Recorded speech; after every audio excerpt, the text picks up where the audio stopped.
What's going on, y'all? It's your boy 3 Stacks in this thing, and I'm showcasing a really cool original build that I made a while back when I had my Invoked engine. I was luckily able to get it back, and it's a True King Invoked counter fairy build. It's really spicy, and it's just kind of something that I just had the cards and was like, I wonder if these two work together. Let's see how it works, and it ended up working. So it's actually updated. The previous build I had back in like February or March, I ran artifacts in it. This build does not run artifacts. I decided to take a different, basically like a different spin or different angle on the deck. And what I wanted to do was incorporate the Ash Blossoms and the Spellbook engine to increase my ceiling for this deck to actually be competitive. Because I like the Invoked engine itself, and I like the interactions with the True Kings, but I just wanted it to be competitive. So without further ado, we're going to hop right into this deck profile. So get a little closer for me. Starting off with the main deck, we're playing the True Kings. My favorite one is LITHOSAGYM, just because he's got great recovery, being just a monster reborn. Oh, you mind like, yeah, like being a monster reborn, he's really strong. Now in this deck, you're not actually really gonna ever be able to resolve his effect to look at your opponent's extra deck, because you don't play a lot of Earths, but you play basically just enough of every attribute to be able to resolve their effects. For the most part, you're actually going to be destroying him with other effects, and you're not going to be revealing him very much until you get your calamities on the field. That's when you're going to do a whole bunch of revealing.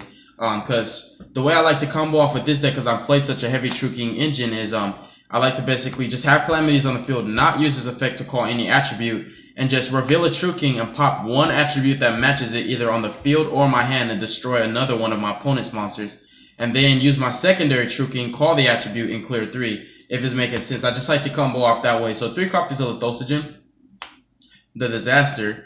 3 copies of Barastos, the Fathomer. Now this guy is actually my second favorite. I really love his effect when he's destroyed. He's just insane. Because we're not playing Yang Zings, he's not going to be as abusive in the deck, but you still have to play 3 because he allows you to combo off and to go straight into your calamities. In addition to that, his effect when you clear 2 water monsters, he lets you banish back rows, and your opponent can't respond to that because if they don't strike when you reveal him, it's too late to stop his effect. That's like basically saying, I let Soul Charge go off and then I activate Warning. Like, it's too late. If you don't respond to it, it just goes off. So I like the way the True Kings resolve in that way. And basically, it just makes it a bit harder to negate your plays and kind of to play around your stuff, because most people don't pay attention to that. When you reveal the True King, that's actually, it's not necessarily for me, it's for you. Like, this is your chance to respond, and if you don't, like, I'm going off. And I'm also playing 3 copies of Mariamne, the True Draco Phoenix. She has such great interactions in this deck, especially with Diagram and just popping her with your other True King's effects to overextend your combos and make huge boards just to OTK.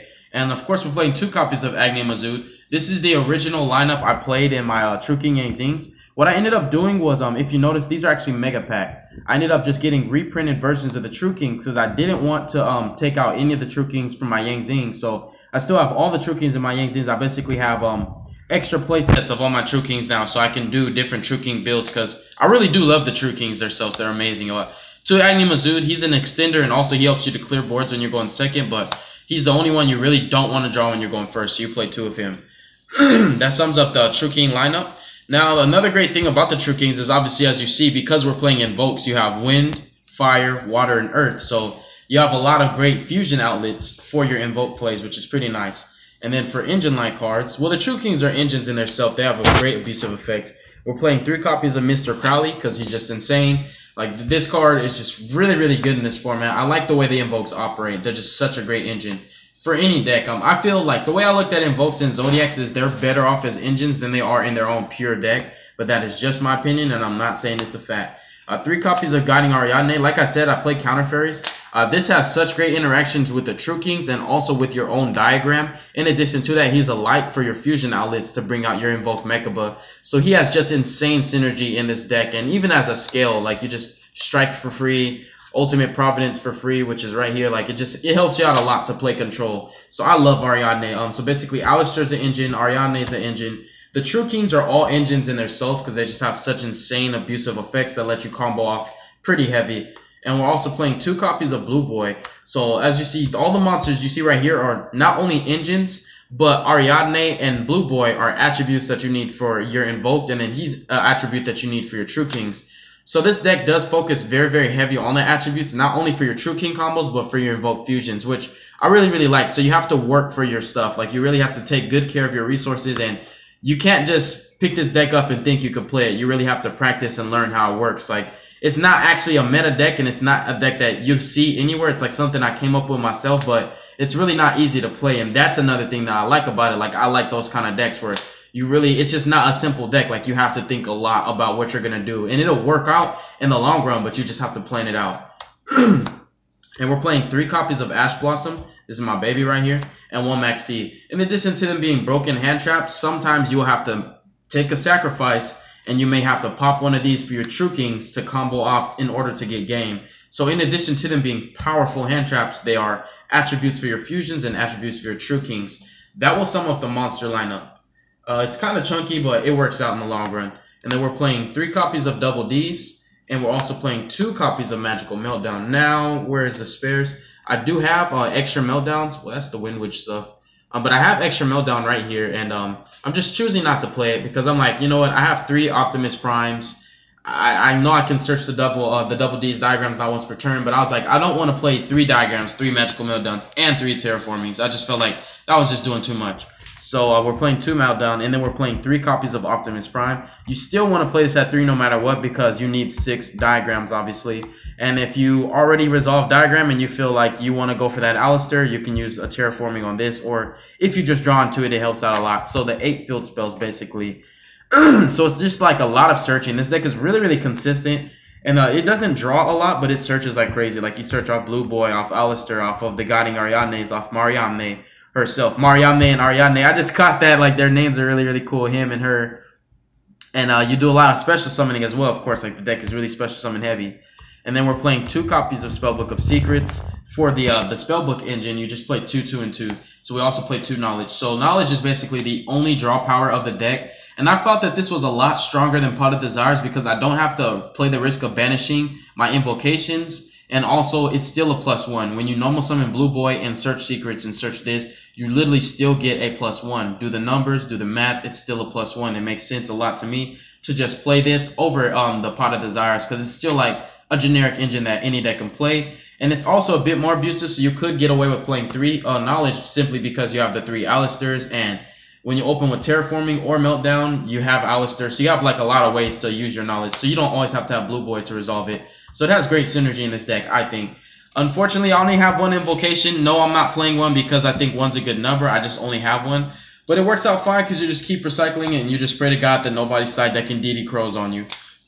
So this is just for the time being. When I get the second one, obviously I will play 2. I would never play 3 of the card though. So that's another great reason as to why I'm not playing the Pot of Desires because I can't risk banishing this. If I banish this, I lose a lot of my synergy and combos, and the deck's just not going to be the same for the rest of the game. So that'll sum up the spells. I love the spells. Every time I draw a spell in this deck, I'm just happy.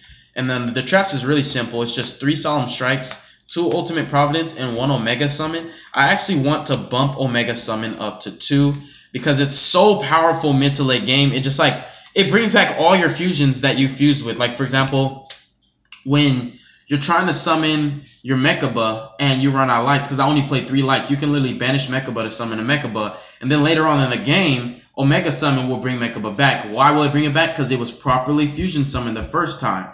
And then in addition to that, with us being in Link format, this helps to be more abusive because it goes to the main monster zone and not the extra monster zone. So this lets you basically spam fusion. So I may bump this up to 2. I really love Omega Summon a lot. I wish it was searchable and I'll just keep it at 1. But because it's not searchable and I like having the card, like I like drawing into it, just such a powerful broken trap card, I just really want to play multiples. That will sum up the main deck. Then the extra deck is basically just a bunch of rank 9s and Invo fusions. So we're playing 3 copies of Chlamydia. He's just really strong in this deck, and his effect just helps you to combo off because you play a lot of True Kings and you play the diagram. So like you always have True Kings to make plays.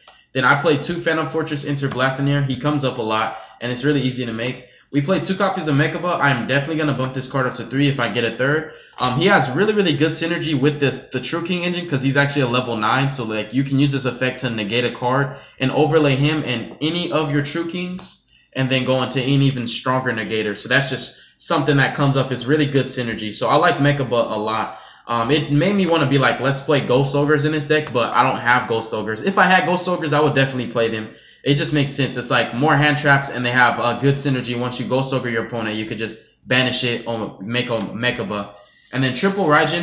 Raijin comes up, not only does he come up a lot in this deck, but for right now, one of my Raijins is actually a replacement for Purgatrio. This should be double Purgatrio and double Raijin, but because I had 3 Raijins and only 1 Purgatrio, I was like, let's just play 3 Raijins, because, you know, you can make it, and it's basically like, we could just say it's a proxy, but I hate proxying, so instead of proxying, I just put a 3rd Raijin. But it should be double Raijin and double Purgatrio, because Purgatrio is just really, really strong. I like him a lot. And 1 Invoked Kakaitis, I definitely want to bump this card up to 2. I wanted to play, originally it was going to be 2, 2, 2, and 2, but when I got this engine from my boy Ed, unfortunately, he didn't have 2 of all the fusions I want, and I still would only play 1 Invoked Mechalangia. It's just really good at 1, and it's not something that you want to make too often. In my Invoked Zodiac deck, this was like the main fusion I went into, obviously. And 1 Kaliga. Kaliga is basically, we can say like he's the proxy / filler for the 2nd Kakaitis. So the 3rd Raijin and the Kaliga itself, look at this as a 2nd Kakaitis and a 2nd Purgatrio. But for the time being, I just wanted to have something, you know, to have a space in my extra deck basically like fillers. And then Elysium. Now Elysium actually does come up like a lot, because the extra deck monster that you use for his fusion material, the game state has to recognize that it's an extra deck monster. So it would have to be in your extra monster zone. But the invoked monster can actually be banished from the graveyard, and game state does recognize it's an invoked monster. So when you summon, fusion summon for him, you activate your invocation, you can banish any of your invoked monsters from your graveyard. And the monster in your extra monster zone, for example, Inner Blacknir after you run out of materials, or even Calamities, then you make Elysium. So you can still make him a link format extremely well. And he also loads your banish zone up for your Omega summon.